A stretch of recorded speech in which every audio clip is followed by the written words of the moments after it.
passe tout de suite à l'autre sujet. Karine, restez en ligne parce que j'aimerais vous faire réagir aussi. L'autre sujet, il y a un lien direct. C'est Emmanuel Macron qui a déclaré, je cite, l'arabe est la deuxième langue la plus parlée en France. Faut-il s'en féliciter? On l'écoute.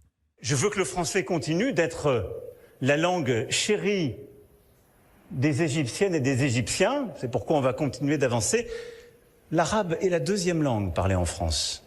Et c'est une réalité qu'il faut souvent rappeler. Et donc la Méditerranée est unie par ce multilinguisme. Et je l'ai souvent rappelé, l'épicentre aujourd'hui de la langue française est sur les bassins du fleuve Congo. Elle n'est pas sur les quais de la Seine. Parce que c'est là qu'il y a le plus de locuteurs. Voilà les propos d'Emmanuel Macron. Karine, je vous fais réagir dans un instant. Gabriel Cluzel, faut-il s'en féliciter de cette langue arabe qui est la deuxième langue la plus parlée en France? Déjà, je ne sais pas sur quelle statistique il s'appuie pour dire cela. C'est premier point, et il a l'air d'établir ce postulat comme si c'était connu par tous. Moi, je vois pas où est l'évidence là-dedans. Ça fait partie. Mais ce qui est très frappant, c'est qu'en réalité, Emmanuel Macron emboîte le pas de Jean-Luc Mélenchon dans les deux parties de son discours. Vous savez, il faut se souvenir à chaque fois qu'on a voulu assimiler des gens en France, on a pensé à la langue. Vous voyez, monsieur appelé d'Alsace, ses grands-parents doivent s'en souvenir. Vous vous souvenez de la dernière classe d'Alphonse Daudet? C'est-à-dire que quand alors c'est dans le sens allemand-français, mais c'était aussi dans le sens français-allemand. Vous savez, dès que les Allemands arrivaient ou dès que les Français arrivaient en Alsace, la première chose qu'ils faisaient, c'est qu'ils imposaient la langue. On parlera le français quand ça devient français, l'allemand quand ça devient l'allemand. Donc, promouvoir une autre langue en disant c'est la deuxième, elle talonne le français, c'est un processus désassimilateur de façon très nette. Donc finalement, il dessine, pourquoi je vous dis que ça rejoint Jean-Luc Mélenchon. C'est désassimilateur. Ah, c'est désassimilateur, voilà.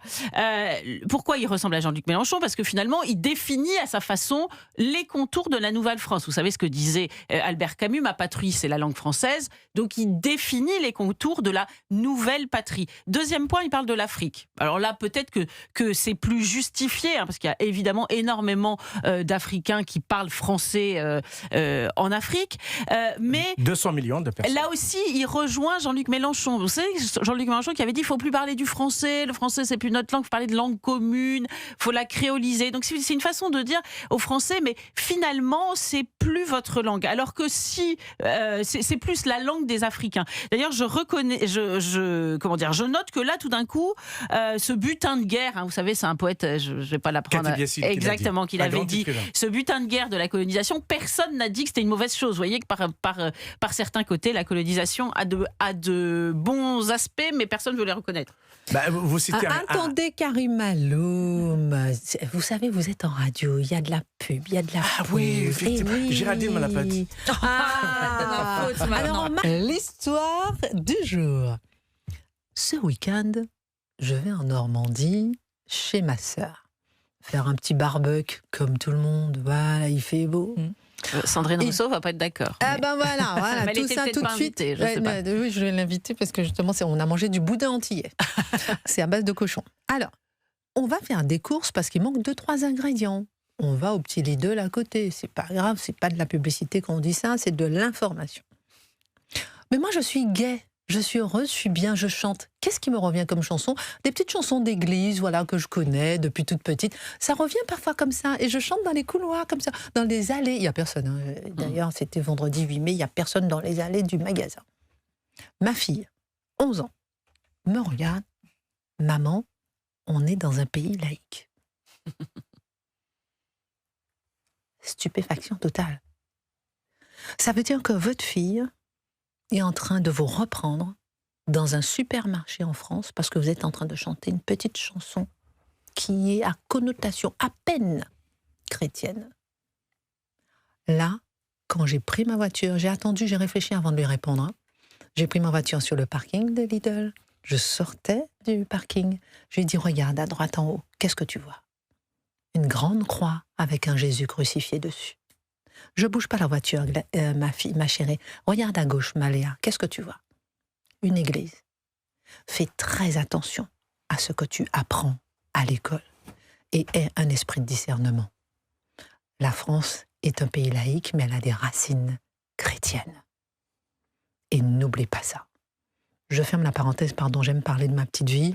Si ça vous embête, vous nous appelez au Standard Européen, vous dites « Kelly, tais-toi ». Non, mais c'est très révélateur. Oui. Ma chérie, ce sont des enfants qui, dans 10 ans, vont voter. Ce sont des enfants qui, dans 10 ans, auront le droit de vote. Moi, on ne m'a pas appris ça à l'école, quand j'étais petite. On leur infuse certaines choses. La vérité, oui. Mais la loi de 1905, on ne me l'a pas apprise comme ça lorsque j'étais à l'école. Pardon.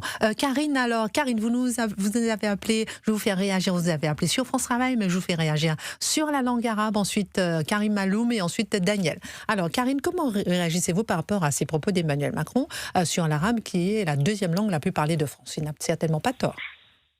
Alors moi, ce qui m'interpelle, c'est évidemment les mots qu'emploie toujours notre cher président lorsqu'il dit que les Égyptiens ont donc une langue chérie. Et donc c'est toujours les autres pays qui ont le droit d'avoir une souveraineté sur leur langue, sur leur culture, sur leur histoire. Moi, si j'avais Monsieur Macron en face de moi, je lui dirais que en ce qui concerne la France, l'épicentre de la haine de la France et des Français se trouve à l'Élysée. Et c'est ce qu'il nous a démontré pendant ces 2 quinquennats en réalité. Il a saboté donc l'image de la France pour les Français et a tenté à chaque fois de faire passer n'importe quel pays dans sa recherche de souveraineté avant la recherche de souveraineté des Français sur leur propre sol. Voilà, merci beaucoup pour ce regard, Karine, qui nous a appelé d'Île-de-France. Merci infiniment. C'est intéressant ce que vous dites, Karine, parce que moi, lorsque je serai à la place d'Emmanuel Macron, je continue ce que disait Karine, je suis président de la République française, je féliciterai justement les Égyptiens, puisque c'est la langue d'élite et de l'éducation, le français en Égypte. Ça, c'est à valoriser.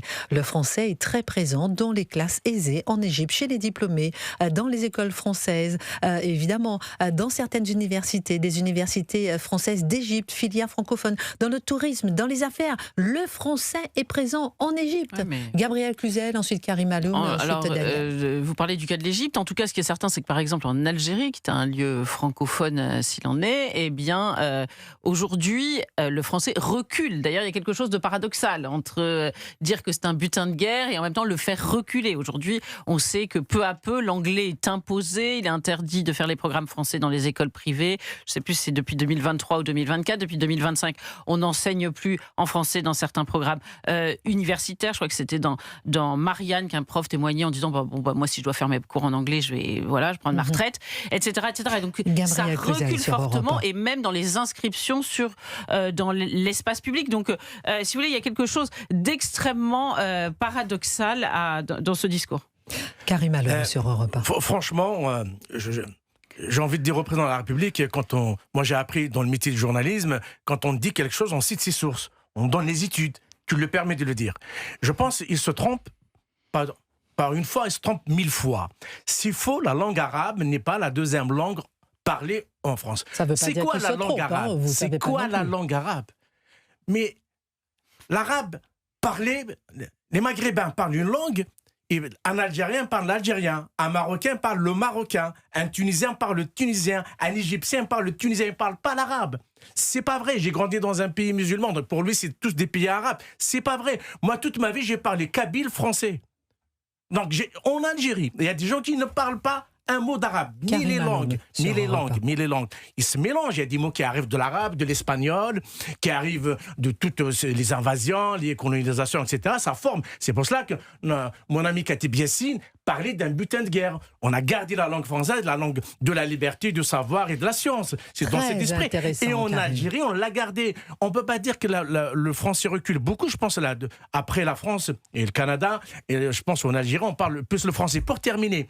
Mais pourquoi le président de la République... Il y a des lois quand même dans ce sens, pour le faire reculer. Oui, d'accord, mais c'est pas parce que vous savez, j'étais à l'école. On enseignait la langue arabe classique. Quand on sortait, on parlait ce qu'on appelle le derja. personne ne parle l'arabe. Oui, c'est ça. Personne, en fait, personne ne parle l'arabe. Vous allez croiser des Maghrébins ou du Marocain, Tunisiens, Algériens qui sont nés ici, vous leur dites, c'est quoi votre langue maternelle? Ils peuvent dire c'est l'arabe, mais ils ne connaissent pas, ils sont incapables de construire une seule phrase en langue arabe, tout simplement. Donc, je termine. Karim, il reprend le discours. Karim, vous savez que quand vous êtes sur Europe 1, il y a des gens qui appellent quand même. Oui, juste terminer sur l'arabe. Cette façon de dire sont tous l'arabe sur une seule langue est un mensonge historique. Alors, Karim Alloum, en direct sur Europe 1, qui est directeur de la publication Rutube, vous avez parfaitement raison, c'est une excellente remarque. Non, mais c'est vrai. Merci, ma chère Christine. Ah oui, par contre, c'est un peu long pour le dire. Non, je taquine. Géraldine n'a rien dit, mais continue. Alors, Daniel, vous nous appelez de Marseille, et vous voulez réagir aussi sur cette phrase du chef de l'État. Dites-nous tout. Bonjour, Daniel. Oui, bonjour à tous. Effectivement, alors je rejoins les propos de l'interlocuteur précédent pour surenchérir en disant que, sauf à jeter à volo les millions d'heures d'anglais enseignées dans les écoles et les lycées français, je pense que la deuxième langue parlée en France, c'est l'anglais.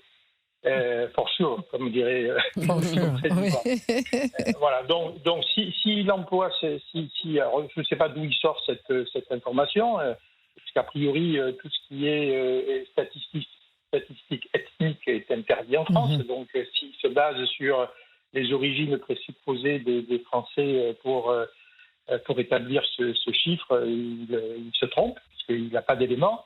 En fait, je pense que c'est surtout une volonté de politiser et de mettre de l'huile sur le feu, et qui n'est absolument pas le rôle d'un président de la République que de titiller les gens sur ce genre de propositions qui sont en plus, comme je vous le disais, totalement fausses. Merci beaucoup, Daniel, d'avoir réagi depuis Marseille, qui souligne un peu, complètement comme Karim Alloum, que la deuxième langue parlée, c'est l'anglais. Jean, merci, excellente journée sur Europe 1. Jean Gérard, vous nous appelez du Nord, Jean Gérard. Et vous nous dites, vous avez honte d'être français. Pourquoi ? Allô ? Oui, Jean Gérard, dites-nous tout. Pourquoi vous avez honte d'être français ? Je ne suis pas je suis du Nord, d'origine nordiste, mais là j'habite depuis quelques années sur Chambéry. D'accord. Et tout d'abord, bravo pour vos émissions, bravo avec vos équipes, etc. C'est fabuleux ce que vous faites et vous devriez être remboursé par la sécurité sociale. Alors attendez, justement, je note, vous êtes une excellente remarque. Je vais appeler la Sécu, mon numéro c'est 2 69 07.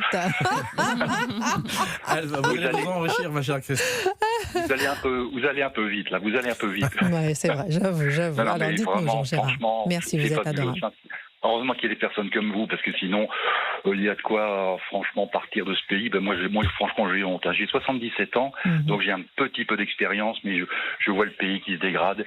Et nous sommes envahis par je vais me calmer un peu, comment dirais-je ? Oui, envahi, le mot est déjà un peu fort.